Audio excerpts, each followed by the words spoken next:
membuat kerajinan tangan mengolah kain dengan teknik Itajime Shibori, yaitu melipat dan mengikat kain sehingga menghasilkan pola yang indah. Saya Amirah dari Griya Amirah akan berbagi cara di GLAM Handmade.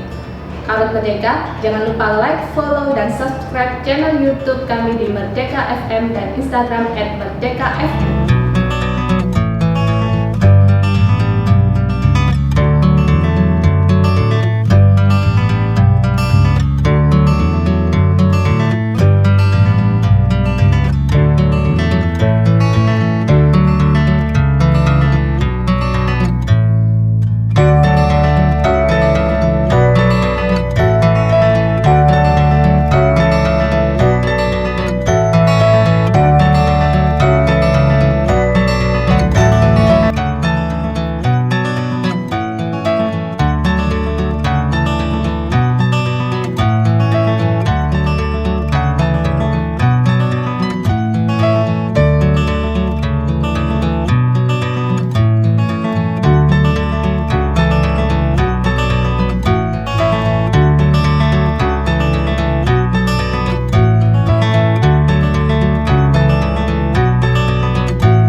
Acara ini dipersembahkan oleh GLAM Society dan Merdeka 106,7 FM.